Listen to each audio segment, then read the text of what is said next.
But without that bar, literally these 4 links are just gonna kind of scissor and move, and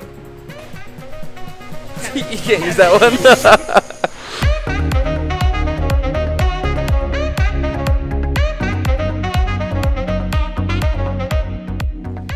What's up, Life Ride Nation? What's going on, guys? Welcome to Northridge 4x4 in Denver, Colorado, where phase 1 of the Jeep Gladiator giveaway build is about to begin. Yep, we're gonna take it. You got it in the, hold on, you got it in the whole video there? We're gonna take it, we're gonna go. We're gonna squish it like that. No, we're not. We're not gonna. We're not gonna shorten it. Did we get your hopes up though? So phase 1 is gonna involve wheels, tires, and of course a lift. Now remember that all of the products we're using on this Jeep Gladiator build can be purchased through Northridge4x4.com, and you can use the Brite discount code to save you up to 20% off on all of these goodies. Now the first thing I do want to go over though is the lift kit, because it's something that I don't think a lot of you might have been expecting. So let me go ahead and show you the Krawler Pro X mid-arm system for the JT. It's a 3-inch lift, and what's super duper freaking awesome about this is it'll actually eliminate the rear track bar because it's a triangulated 4-link in the rear. Now what that means is you'll be able to get more articulation out of the Gladiator because you'll have 0 suspension bind in the rear. All right, guys, so this is a 3-inch lift, and like Brittany said, it's a triangulated 4-link. So with the stepchild, we have a long arm 3-link, and the reason we couldn't do a triangulated 4-link is because the gas tank is in the way up on the frame, and you can see that. But here with your foster child, you can see the arms and the brackets. Because we're sticking with a mid-arm, this will now be a triangulated 4-link, which gets rid of your track bar here. You can see this guy? This guy will be gone, and that means the rear axle will pivot on 4 links that are literally like triangulated to the rear, which allows the rear to just move completely so freely. Freely. You'll have no bind, and it'll just move off-road when you're cruising through the desert or whatever dunes. The rear end will just kind of move and dance. All right, so first things first is getting everything separated out, making sure you have everything that you need in the kit. So right here we have the rear suspension set up, and on this table we have the front. The guys right now are getting everything laid out, making sure we're not missing any parts, getting all the Zerk fittings put on all the arms, and setting all the control arm lengths per the instructions right there. So we'll just measure them all out for the 3-inch lift, everything's there. And then from here, we'll just tear that baby apart and get this stuff installed.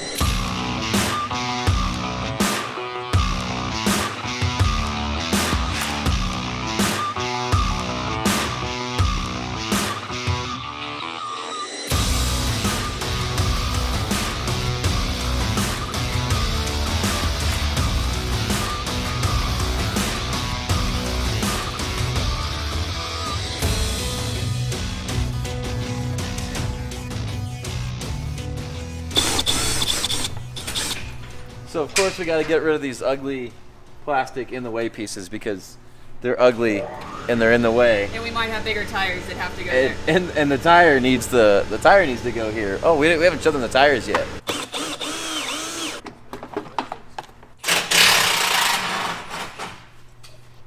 You can feel the baton, the color guard. This is your track bar. It weighs nothing. And I get they're trying to go lightweight, but this isn't something I would trust to go off-roading in a truck that weighs, I mean, not like it's a heavy truck, but still, there's weight to it, and you're going to have it loaded down. This is what we're getting rid of, completely. Like, it's so lightweight. Yeah. So what happens is it's bolted up here on the frame, bolted down here on the axle, and then as the axle moves, it's got to pivot like this. Well, this is gone now. This is what locates your axle side to side, the length of this. So now that this is gone, the control arms will do that now. Yeah, what's cool about this is since it's a triangular 4-link, the 4-link is what's going to locate the axle side to side. But without that bar, literally these 4 links are just going to kind of scissor and move, and you can't use that one. All right, so another thing FCA had to do was to keep the weight down. A lot of these bars and arms are hollow. This is the front track bar. It's a little thicker, but it's still super light, it's hollow, and it's not adjustable. When you lift the vehicle up, you need to recenter the axle, and therefore you need an adjustable track bar. Well, the front, we do have to keep the track bar because we can't do a triangulated 4-link in the front. But when you, all right, so this one is not hollow. It's how much heavier is that than the other one? It's much It's much heavier. Because it's beefier. It's, that will hold up significantly better than that will. Right, and this one's adjustable. So this one we can adjust to locate our front axle. But yeah, I wish you could hold this. I mean, it's literally just, it feels like nothing. All right, here, ready? Watch. So, whoop.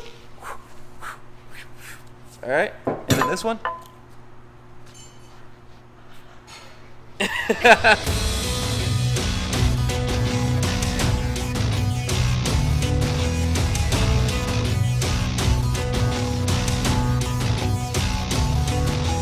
So something else that's worth mentioning with this rock crawler kit is these rear spring perches are both a different size and they're wedged. Now that's to take out the spring bow, and that's also to correct for the weight of the gas tank, so when you're fully loaded, so you don't have like a Jeep lean. So this one is going to go on the passenger side where the gas tank's at, and this one's going to go on the driver's side. And you can see it has an F on the front because that's the way they face us for the front, and then an R on the back. So they're just going to sit in the Jeep just like that. Okay, so now although we don't have to cut off any brackets for this kit, there is a little bit of cutting that Brad here does have to do, and it's right here on the control arm bracket. So you can see this is the factory bracket, and it barely doesn't touch right there. Well, when we swap to this RK mid-arm kit, we definitely are in a touch. So we do have to notch out just a little bit of the upper section there so we're not hitting with the new control arm. Which, don't worry, it doesn't weaken the bracket or anything like that, so you don't have to worry there. It's just for clearance. The way I do it, instead of using a hole saw because it grabs it, I'll just cut out the middle section of it, as you see how I paint marked it, and then I'll get the grinder and I'll make a nice smooth surface.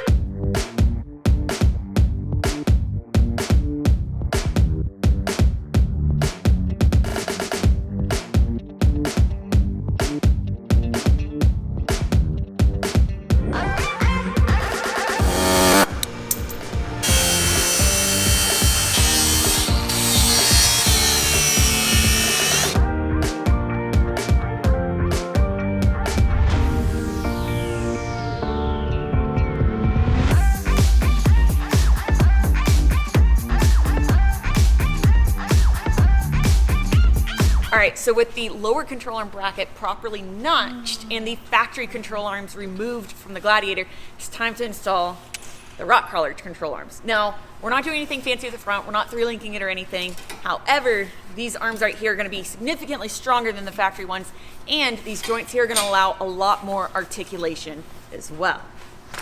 Thank you.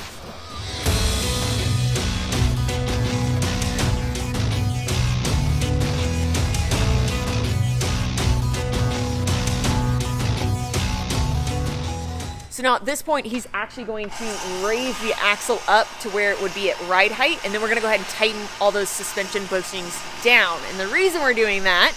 Okay, so the reason you want to tighten everything down when it's at ride height is because of normally the rubber bushings. So at ride height, you tighten it down, and as the suspension flexes one way or the other, the rubber will then flex one way or the other. Now, if you have it fully drooped, you tighten this down, when you come to ride height, there's already going to be all this tension. So when it starts going up, that's how you actually would just tear the rubber and tear the whole center section right out of here. So you always want to make sure the suspension's at ride height when you start tightening all the bolts down. Okay, so at this point, we're getting pretty close to going ahead and installing the brand new coils and shocks. But I want to go over these real quick before we do. So you can see the factory springs right here. These are the ones that come with the Rock Crawler Pro X kit. Now, the front are triple rate and the rear are quad rate. Especially the rear, I want to talk about the fact that these quad rate springs are actually going to help to maintain the OEM spring rate load capacity curves, but they'll also be helping you both in comfort and travel and overall ability off-road as well.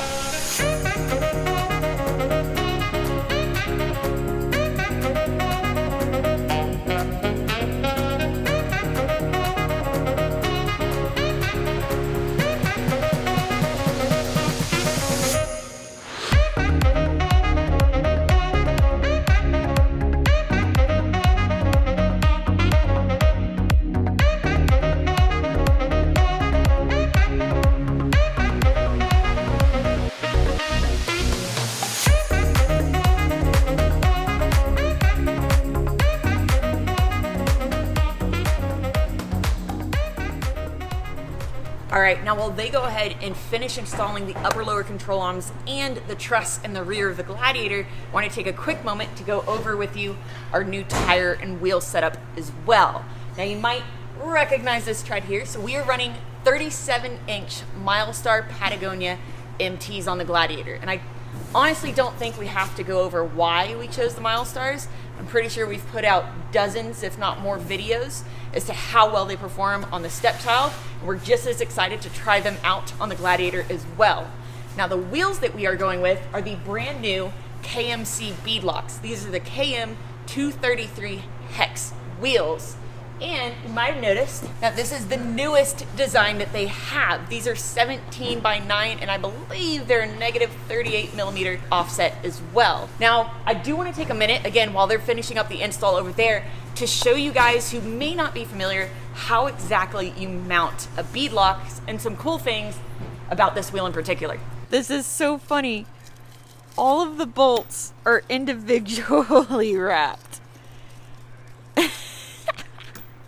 So what's also pretty cool about these bead locks is you can see they've got helicoils in there, which if you don't know what that is, it looks kind of like this little guy. And basically why these are cool is because if for whatever reason you ever cross thread in one of these, you can actually just remove this whole little piece and put another one in there, so you don't have to worry about trying to drill or tap or screwing up your bead locks all together. And this is metal and not aluminum, right? Yeah. All right, so with the bead lock, basically you're trying to get this lip down around the outside of the wheel, which he's going to use a handy dandy mallet here to beat it into place.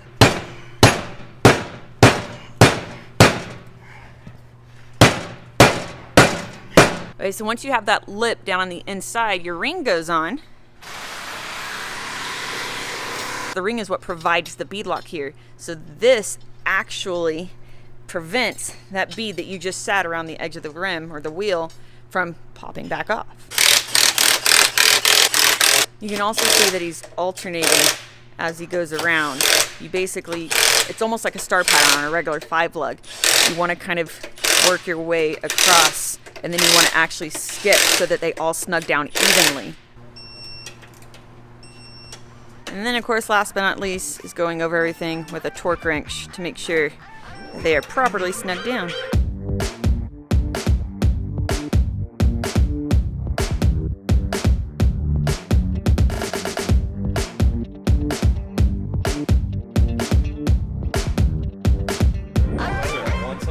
.175 and 150.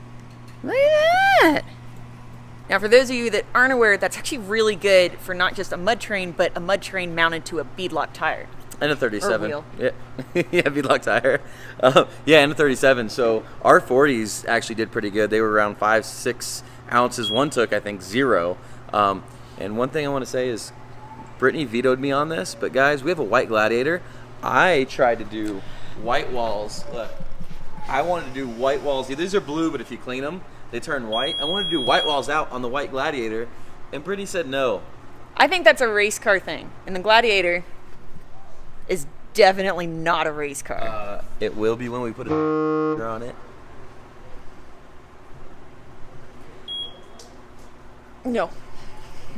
Now, if you ever have issues balancing these Milestars in particular, which I've gotten a couple messages here and there saying that they've not balancing or they're having issues, maybe 2 or 1 of the 5 that they got weren't balancing, make sure that your yellow dot is at your TPMS sensor. So if you've got a single sensor, that's where it'll go. If you've got dual, I would put it on the sensor side.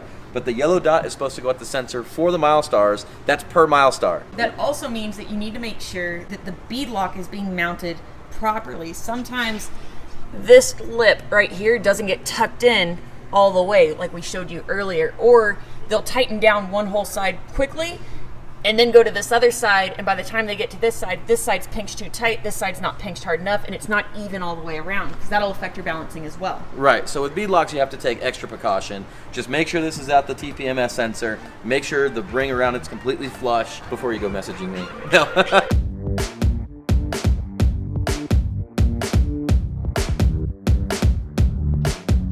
Now, if you're wondering why we went with the 37-inch by 12.5 Milestar Patagonia instead of, say, like 40s or 42-inch tires, because this is Kevin we're talking about. Or 38s even.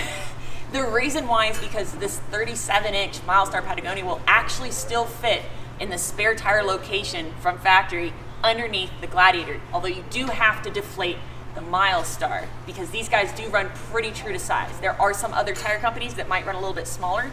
You may have some luck fitting it under there without deflating it, but either way, we wanted to make sure that we could put this under the Jeep, still have a spare, and give us a lot of room in the bed of the truck for more goodies down the road. And one more little thing I want to mention about the KMC wheels, because I absolutely love this, and the Stepchild's KMCs don't have it. It's all of these little drain holes right here, which are amazing, especially if you're in cold weather, because any water that can get caught in here that you can't drain out or you don't drain out, and then say it freezes overnight, suddenly you have a block of ice, and I guarantee you that's not going to feel very good when you're trying to go 60 down the road.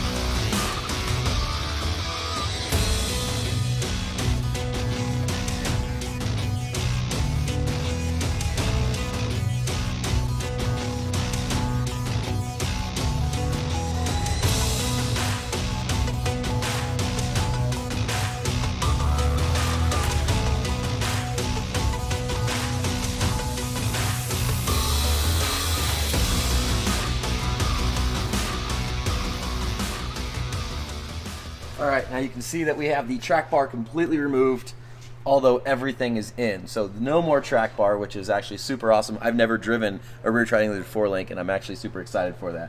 Now you can see we have the spring buckets down here, the ones that are, you got the thick one here on the passenger side. You see the spring is not bowed at all, it's completely flat. And then the thinner one is over here on the driver's side. And that's to offset the weight of the big gas tank on this thing. Right here, the rear brace, we did bolt it in, use the U-bolts, and for right now, we did not weld it in. Although Krawler does recommend that you do weld it if you're gonna run 37s or bigger, or if you're gonna wheel the thing pretty hard.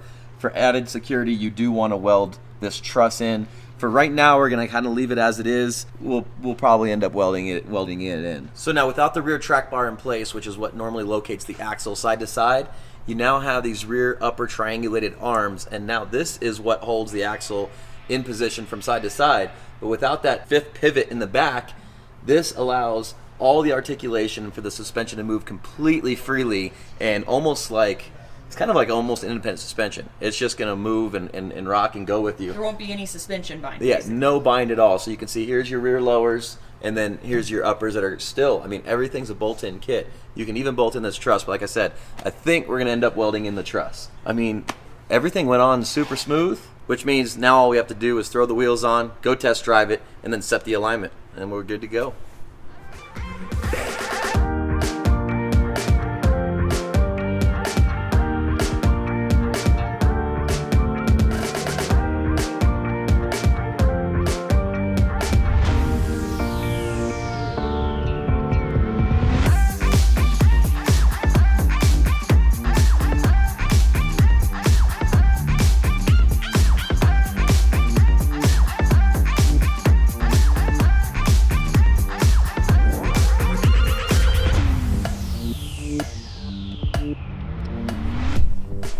So it is absolutely insane just how much a lift, wheels, and tires can totally transform these trucks. I mean, I'm not a fan of the Sport S stock. Factory. It was like, bleh. But I wouldn't go that far, but it definitely jumped from like maybe a 3 to like a 7 in the last 24 hours, which is pretty rad. I'd say it went from a 1 to a 5. Luckily, there's more to do, but if you thought that phase 1 was over with, you'd be wrong. There's actually one more surprise we have for you guys, and we're actually going to take the Gladiator, swing it back around to the shop to get something else installed. But as always, you'll have to wait until next time. As always. We love you guys. Thank you for watching. Please don't forget to like, subscribe, and share. Remember, you can find all your Lite Brite Nation merch at litebritstudios.com. all of your Light Bright Nation decals at pixeldecals.com. We love you. And we'll see you next time. Later, guys.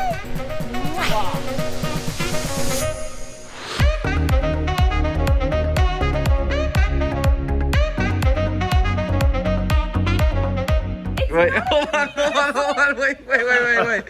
Hold on, say that again. Hold it up. Brittany just pulled out her Light Bright. I thought it was for It's my crop There's no top. way. No. There is no way.